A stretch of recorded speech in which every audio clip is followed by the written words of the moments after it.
Oh. What's the problem with gay Yankees? You played Bruce Springsteen last week. Yeah. Right?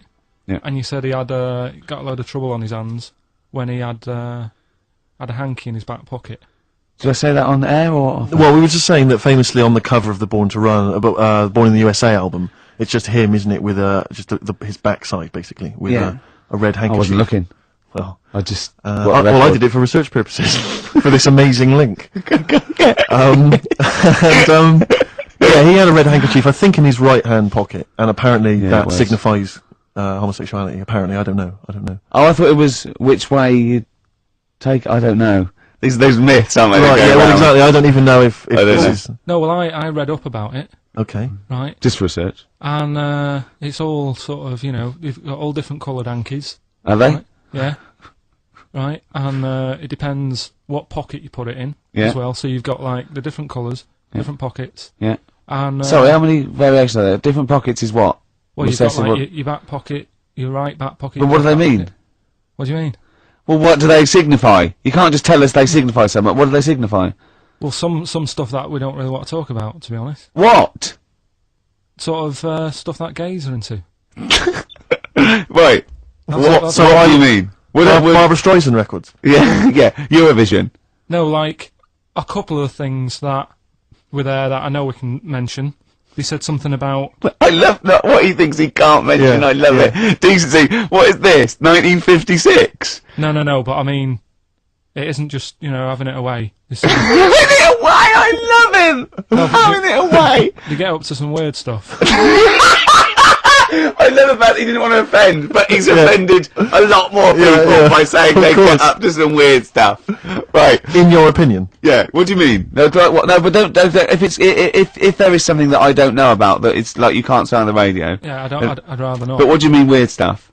Well, one of them, right? If you've got a red hanky, right? Yeah. In your right pocket. Like Bruce. Yeah. That's exactly what Bruce had. Yeah. Right. Well, apparently then Bruce is an armpit freak. An armpit freak? Yeah. No. Really? No. But that's very specific. Carl. Seriously. Well, what? Right, okay.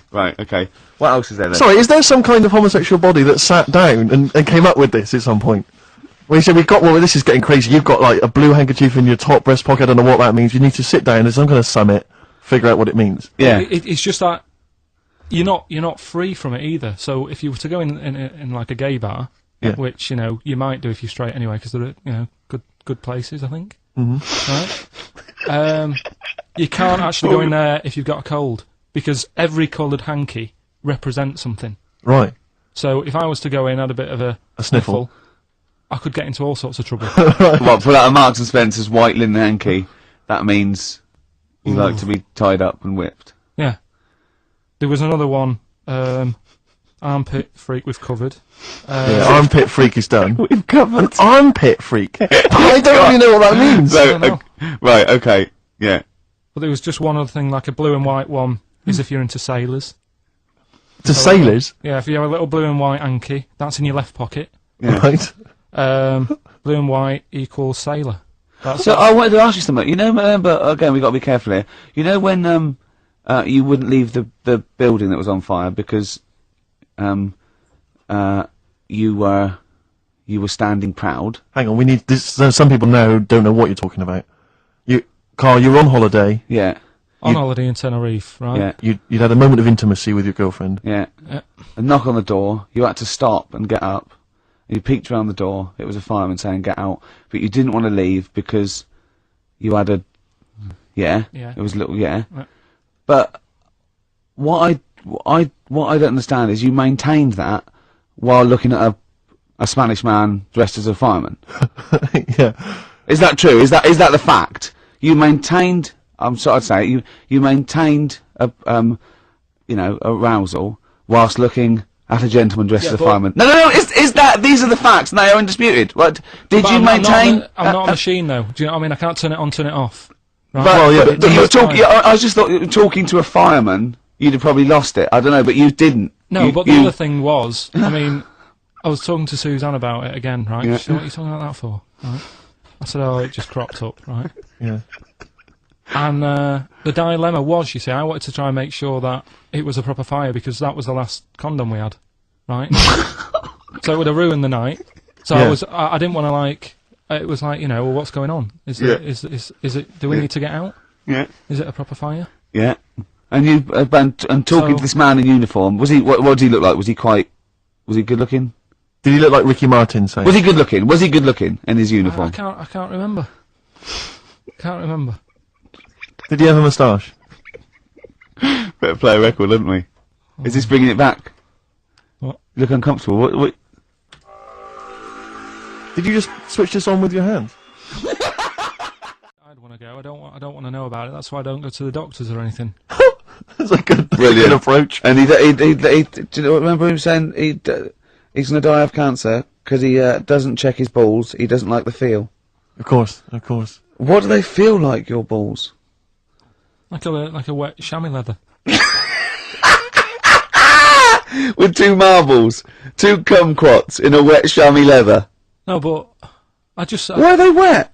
Sweaty. No, they're not. I'm just saying smooth. Are they smooth? Yeah, because a chamois leather's smoother when it's. Do you shave them? No, I don't. In case a fireman pops round, you want to look your best. It looks like your head. You know, the fireman pops round, there you are, and he goes, "Oh, nice, smooth." So you never go to the doctors? What even? I don't like it. But if you found some buboes under your arm or something, you I'd wait for a bit, and I'd say to Suzanne, "What do you think of this?" just see if it develops into plague. Well, yeah, because you know, don't you? You know Old bandages round your head Yeah. and a bell. Yeah. Suzanne, what are you out? Can you get me a bell? Exactly. Brilliant. I don't. You know, there was this kid at our school we took the piss out of for basically the rest of his time there, because when he was about 11, someone said, "How would you want to die?" Right? We do that thing, drowning fire or that. He said, "I want to die of old age in my mother's arms." How old was he? Right, 11. Loser. Now, are you familiar with this thing that they can do if you're dead? Right? No, not if you're dead. It's like if you're ill and you know you're gonna die. Yeah. Right? I don't know what this is anymore. Extraordinary. Have a rest. Extraordinary. Himalayas. Himalaya. What?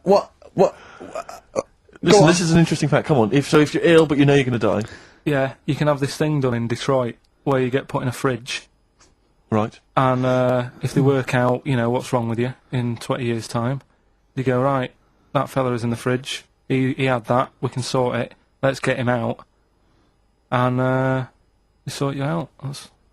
Yeah. Is this the first time you've come across this idea? Yeah, I read it the other day. I didn't know You've about never it. heard of this before? It's called It's called cryogenically cryogenics. preserved. It's good, isn't it? They put you at sort of like sub-zero temperatures, so stop all cellular activity. So do you stop aging at that point? Yeah, it's suspended animation. So, well, what's the law on it, right? Because say if I had something, right, Yeah, and I said, oh, put me in a fridge, and when you've got the cure and that, wheel me out, sort me out. Say if they did that, yeah, and it was like 40 years, yeah. and in 40 years' time they get a cure for me. Yeah. Would I have to stay with Suzanne? Because she'd be 70. Do you mean what are the rules? Should you be allowed to date a younger woman? Well, it's not fair, is it? It's like good news, we sorted you out, but... I don't think she'd mind. I reckon she'd have the best 40 years of her life. Yeah. And plus, they're never going to find a cure for what ails you. That is genius. That is brilliant. You come out, you're cured, and you go, oh no. I love the fact that's what he'd be lying there. If you could think while he was in that state, you'd be thinking, oh god. She's losing her looks. Yeah. Just, oh dear. But everything else as well, like, my job wouldn't be here. No. No. Although the figures would have gone up a little bit. Yeah. Flat's probably gone or knocked down or whatever. Sure. Yeah. Most of my family would be dead. Yep.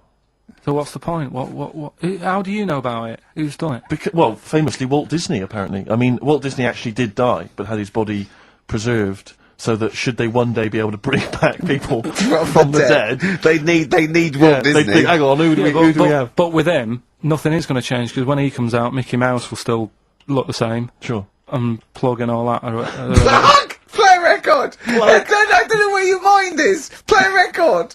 It's brilliant. You just say words. It's the aberrest.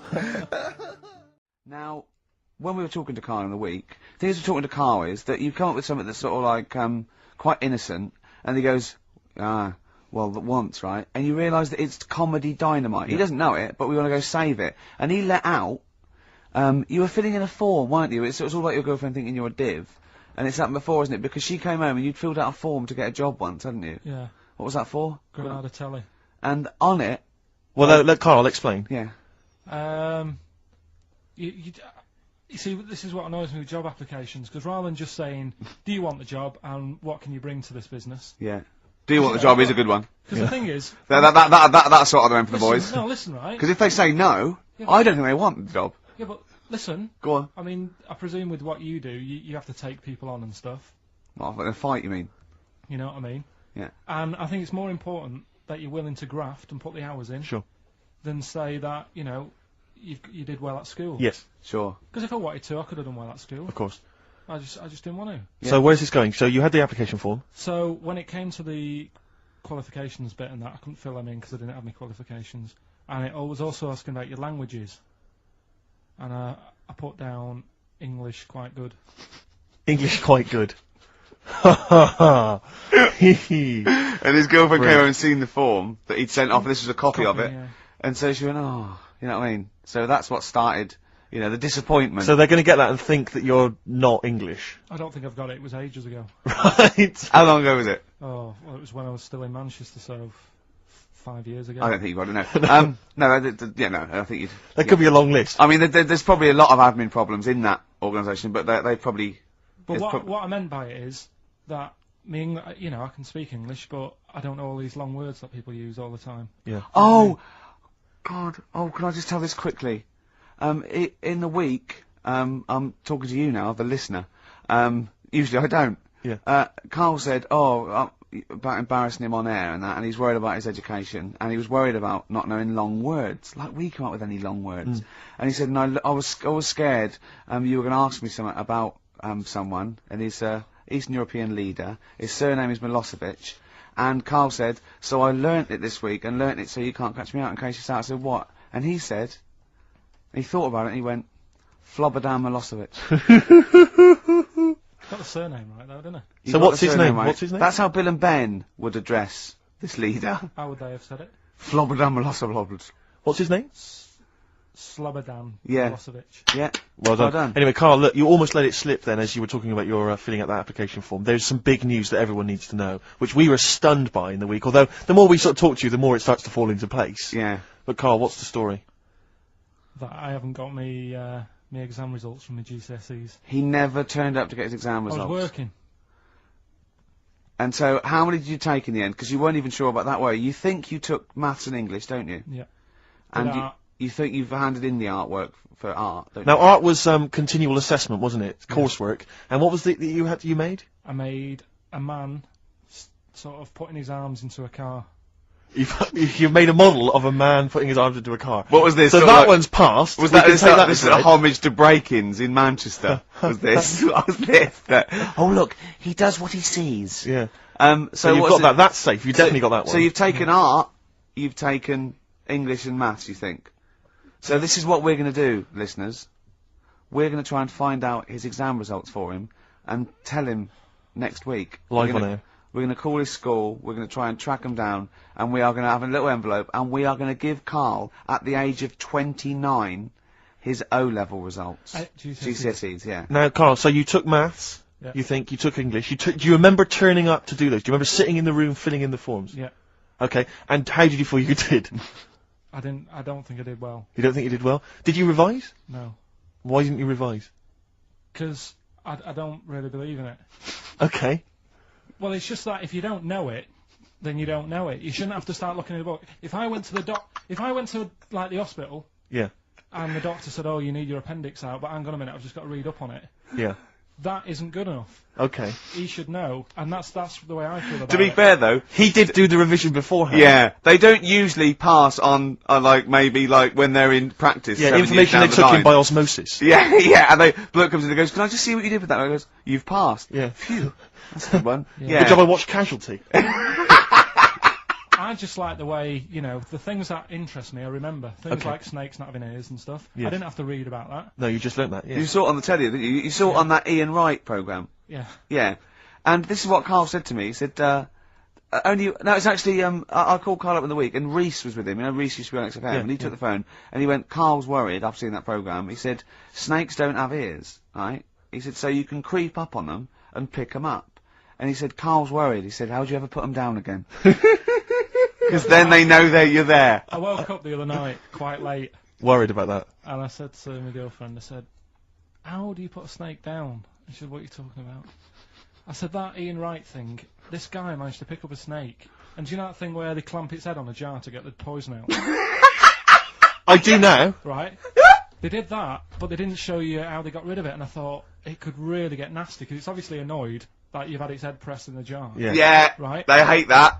Now, Especially as it's in front of their mates. when you lift it off, Yeah. right, you've got hold of it. Yeah.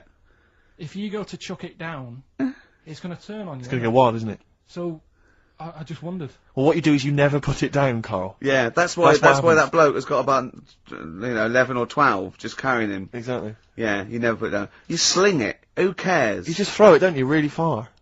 That's not, that I don't think you should throw But snakes. Karl, listen, don't worry, we're not asking you to get involved with snakes, we're just asking you now, you did... We've got a song with a story? Yeah, doing that. What is it? I don't want to sort of tell you what it is yet, because the song isn't that great. Do you know what I mean? It's not a song that's like an XFM song, but every time I hear it on, say, like Magic or whatever, Yeah. I have an argument. 105.4. Yeah, I have an argument with Suzanne that, you know, what I think it's about, and she says, don't be stupid, it's not about that, and I'll say, no, it is. And so we're gonna decide who's right. Yeah. Well, I don't know what song you're talking about, and I don't know what the argument is, but Suzanne's right. Definitely. No doubt about it. Yeah. Well, I'll listen, but I'm hoping that once people sort of listen to it again with my thoughts every time Well, I hear this it, song sums up what people should think of you. It's don't believe a word. Alright? That's the sort of links I'm capable of. If that was in the bag, that's a Sony, then nothing wrong. Karl, are we doing your, story with the song? Is that what you want to do? Yeah. Well, Excited about it. like what was it the other week? We did, Babushka. Babushka. Yeah. Pinball Wizard. You said if he's deaf, dumb and blind, he doesn't even know he's playing pinball, which is... I just said don't bother putting money in it. That's all I'm saying. Let him play pinball, but don't waste 20p or whatever. Good point. This week, right, do you know I was saying... It is a good point, actually. It is a good point. Again, though, it wasn't a documentary. It was just... It's not... Didn't really happen. Yeah, well... Do you know I was saying sometimes I listen to song... I like a song to be obvious what it's saying. Pinball Wizard was a good story. You need a song to be obvious. In the ghetto, you know, it's a kid growing up and all that rough area, gets killed for nicking cars and messing with guns and that. Living in the city, growing up in New York, rough area, how you cope with it and that, right? But they've got to be as simple as that. Otherwise, I'm not that I've happy. got a brand new combine harvester. Yeah, It's about like the machine. It's brand new. Yeah. It's brand new. But, even though it's new, he's willing to lend it out to other people. No, but what I mean is, if you start trying to be clever, Yeah. the story's lost on you, innit? Yeah. not necessarily me or Rick, but yeah, sure. Go on, we know what you mean. Go on. On primates, yeah. Well, this song here, right, it's not an XFM song, and you'll probably hate the song, to be honest. Go on, what is it? What's the song? Yeah. It's Wonderful Tonight. Right? Eric Clapton. Okay, it's alright. It's a sort of bluesy sort of ballad from the late 70s. Yeah, it's alright. But I'm always arguing with Suzanne, because every time I hear it, I'm getting different pictures in my head Yeah. of, like, what's going on, right? Okay. And I'm convinced it's about, like, this little cripple fella in a wheelchair, right? And he's knocking about with his wife. Mm. And We don't say cripple anymore, do we, Steve? Do we say cripple? I don't think we've said that since, 70s? I think it's the 70s when we stopped. Alright, just a little fella in a wheelchair then. Okay. And the story's all sort of, you know, how he's being pushed about by his... Again, wife. that's not literally. By his wife, she's wheeling him about, what do you He's mean? wheeling him about, they go to a party, everyone sort of looks round and looks at him. What makes you think that he's in a wheelchair? What's the clues? What's the words? There's loads of little things. There's like, well, like I say, something about his wife walking around with me and all that. Well, of course she is. She's pushing him about. But whoa, walking around. If someone said, "Oh, she was walking around with me," I'd think they were both walking round. There's a few. But that's not. Well, there must be another. There must be a reason why you suddenly thought that fella's in a wheelchair. Right. My wife's walking around with me. Put on your makeup, and I feel alright. No, and she's always saying, "Do you feel alright?" And that she's always asking him how he is. Yeah, but she's just listen. Let me play it, right? And try and picture the scene, right? But now I'm only thinking of a little fella in a wheelchair. Well, have a listen to it, and you know, just everything that's been said. Okay. Understand why I'm thinking what I'm thinking. No, never. Is that it? Yeah, there's no clue. But the thing is, that's what I'm picturing. But that doesn't mean it happened. You picture people that are half man, half moth. It doesn't mean it's possible. Do you know what I mean, Karl? What you think is usually not true. Suzanne is totally right. There is no reason. I have never ever thought that Eric Clapton was singing about a little fella in a wheelchair. And the one clue in that, there's two, isn't there? Are you alright? Oh, let me say that, little cripple. Right, and, so I'll give her the car keys. Oh, why's she driving? He ain't got any legs. Pushing him around and that. No, pushing him around. So we'll do one more next week then. Okay. I'm just finding more and more things are annoying me. Really? Like, even, like, at that Sony's night, right, you've got a lot of, respectable people going to that thing, you know, people who are high up at the BBC and that. Yeah. And just the way, you know, it's a posh night, there's people there with dinner jackets on and stuff. Mm. And then I went to the toilet for a wee. Old fella in there. I thought he looks like he's been in the, you know, the radio game for years, probably done loads of award-winning Sony stuff. Yeah. You know, all the BBC documentaries they do, in-depth stuff, and I thought, you know, I wonder if I'll be like him when I'm older, I wonder if I'm as good as him. Thinking all that, he's having a wee in the next urinal. Farts. I know. Yeah. He just farts. Old fella in a dinner jacket, probably hired. And I thought, is that like they try to? They think, well, I better do it in here, and it's sort of like a trumpet, and everyone just goes, yeah, that's fine. What's up with that? You know, yeah, I know what you mean. It's just the arrogance of doing it. He just did it. It sounded like a lost whale. And he didn't sort of go and try and clinch it. He carried on, and then he went, oh, that was a good one. Really? Old fella, must have been about 70. Oh dear. And what, better out than in? Yeah. But it's not though. I wasn't brought up like that. You see. Right. Because I did it. I mean, I never really did it that much as a kid. Sure. And then I was at my mum and dad's. You never did it that much as a kid. What party? Yeah. Okay. Not just like, you know, as a joke and that. We are taping this for next year's Sony Award, aren't we? We're taping this, what we're talking about now, aren't we? To hand in. Because this is, go on. But I was at my mum and dad's, right? And Suzanne was sat on the floor in front of me, and she was like, oh, rub me neck, it's hurting. So I thought, oh, and I hate doing that, it really it bores me, well, right? she's your girlfriend, for goodness sake. I know, Dale Winton's different, you're getting paid for that, go on. So I thought, the only way to shift her is I'll let one go, right? So I did that. I love that! It's such a loving relationship. I love that, that's great! So like doing the washing up badly. Yeah. She won't ask me again, what have you done? I've smashed the cups up and I've written in excrement across the wall. Well, that's no good, isn't it? Well, I won't do it again then. Give me the marigolds, I'll do it. I've nailed the cat to the fridge, what's up with that? Yeah. Go on. But yeah, so I did that, and it worked. She sort of got up and said, oh... And my dad said, what do you do that for? Yeah. What was he thinking? So I said, oh, I hate rubbing a neck, does me head in. So he says, you know, I've never trumped in front of your mother for 40 years. Sorry, where was this? Chigley? Why is this family talking like this? Young Karl, I've never trumped in front of your mother in the 35 years. What? I don't know what... No, it's just that he said, you know, we've done a lot of things in the family. That Hold on, what did he say that for? What, he's never trumped in front of your mother? He just offered that information up. Well, he just was surprised that I did it. He said, where have you got that from? Yeah. Whoa, you're lower intestines, I'd thought. What do you mean? You have to imagine there's a class of farting. Oh, no. we haven't told our kids about farting. He doesn't do it. We haven't told him about it. We haven't. No, we don't do it in front of him. You have to learn it, do you? No, but there's a place. That's what I was always told. Go on. There's a place for that. Cornwall. So, and my mum, it's the same. She doesn't do it. Right. If she goes to the toilet to, do what you got to do, she makes sure, like, she'll sort of say things like, "Are you going out for a walk?" Are you going out for a walk? Does she think? Does she know that you're broadcasting this? Well, yeah. She's probably around at the neighbours now, listening. Yeah. Any of you gone out for a walk? Yeah, just at the door. So she waits until everyone's left, or? She doesn't like the thought that everyone... Do you know, like, cats don't like you staring at them when they're doing it? I've never stared at a cat while it was doing anything. Have you ever had a pet cat? What do you mean? Yeah, go on.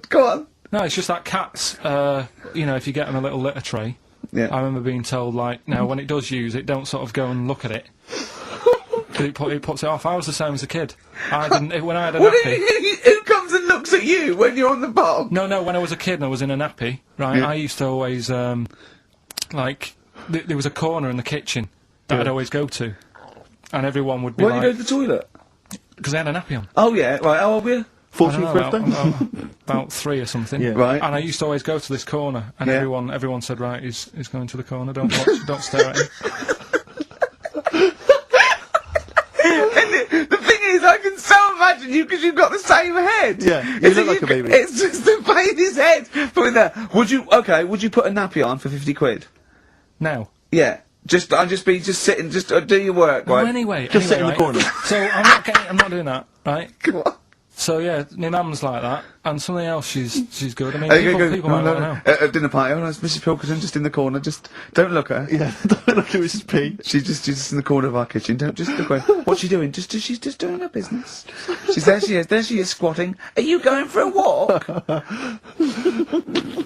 Sorry, you were saying, Karl. Another trick I've learnt from her, right? If you're using, say, a friend's toilet or something, and you don't want to leave your mark, just Go down the toilet and flush it. Take a box of matches with you. Yes. Yeah. Set fire to the curtains. Set fire to the curtains, calls it his flagship. Burn the place down, have a wonderful crap, and just leave when the fire brigade get there. I don't want to lose complete sight of those. I'll maybe ask you a couple of those in the week just to so you keep your mind on it. But Hitler, Tell us the story. What have you learned? Do you want to ask some questions? No, not really. Just sum it up in a minute. What do you Can't think? do it in a minute. Well, can I ask some questions then? Where was he born? Austria. Tell us about his early life. Right, he was a young lad. He Brilliant. What in his early life? Okay. Yeah. what's the name? His mum was his dad's second cousin, which is a bit weird. Yeah. That is weird. They had 5 kids. He's going, yeah, it's usually first cousin where I come from. Oh, that's unfair, isn't it? There's no need for that. There was 5 kids, but only 2 of them, including Hitler, including him and his sister survived. The others died at an early age. Okay. Right. Anyway, so they grew up, and the mum died and the dad died and that, and he thought, oh, what am I going to do? Because he didn't do well at school, didn't have many qualifications. No. Liked art. Did he have a GCSE in history? Liked art, right? And then, so he said, right, I'm going to go to Munich. I missed a bit out, actually. Jewish people were in Austria, he didn't really like them. Okay. He thought they got, special treatments and stuff, and just didn't like them. So he went to Munich, and he joined the army. Right. Yeah? Yeah. And he was in the army, and he got injured. Right. So he went to hospital, and whilst he was in hospital, the World War One ended, and he was like, "Oh God, I want to." I was enjoying that. Yeah, So don't, because you're breaking the concentration. Yeah. Sorry. I'm not even sure I want to join in on this one, just in case. Okay. Right, go on. Right. So He was in hospital. World War One. He's in hospital. It gets a bit better. He's never that fit though. He's one of these blokes who was always ill. That was on something like 30 tablets a day or something. Comes out of there, joins some other army. Right. God, you know, I knew it all this morning.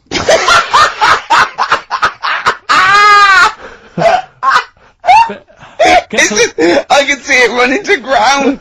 I just see his face going, I'm not nailing the fact, am I? And joined another army, and he was Listen, let's try and help you. So here's a good bit. I remember this bit. He thought that war to men, right, was like childbirth is to women. That's how important he thought he was. All right. Right? So it's like, you know, you fight for 9 months, and at the end of it, you own something, right? Yeah. So, he goes on and all that. He's in Berlin. Yeah. And, he's fighting his way through, like, you know, trying to take over countries and that. And he does he do Berlin? Does he? Sorry, wait a minute. Is he Chancellor yet? What year is it? 35? Let's skip the kind of climb to power then. He's now the dictator of Germany. Right, he's in charge, yeah. And this is when, you know, he gets his own back on the Jewish people and that, and he's got his own little armies, and he's setting fire to Jewish businesses and all this. And anyway, cut a long story short, he please do. He when he came to like fighting Britain, came a bit sort of unstuck. Yeah. Right. Started fighting. Not so easy, is it? This world domination, Adolf. Britain was there. France was helping out. Yeah. Americans were helping out. Yeah. So oh god. So a bit late, but yeah. He goes into a bunker in Berlin. Yeah. And it's all kicking off. Yeah. And apparently, like, Germany sort of surrenders. Yeah. Says it's all over. Forget it. We can't beat you. He was really annoyed with this, and he thought, "Oh, I can't show my face around here." So he because it would be embarrassing. He's with his missus, who nobody knew was his wife, right? Eva, in this bunker. Yeah. And so he said, oh, "I've had enough of this." He shoots himself. Yeah. She poisons herself, and the chauffeur buries them or something, or burns them. Right. And in all the time he was in charge, 50 million people died. So that's 1918 to 1945. Yeah. Between it felt like that. Between Travis and the Red Hot Chili Peppers. Next week. That's fantastic. That's remarkable. I have to say that you sort of lost your grasp somewhere along the line, because you started off confidently, but you lost your I've had a really busy week, and last night I was like whizzing through it. Sure. And then this morning I woke up, and you know, Suzanne had been away for about 3 days, right? Yeah. I hardly spoke to her. She's been busy, I've been busy. First thing to say when I wake up, oh, just ask me some stuff on Hitler. You old romantic. That's great. That's how stressful it's getting. But I knew it all this morning, honestly. No, but that's fine. I think you've summed up you've done that.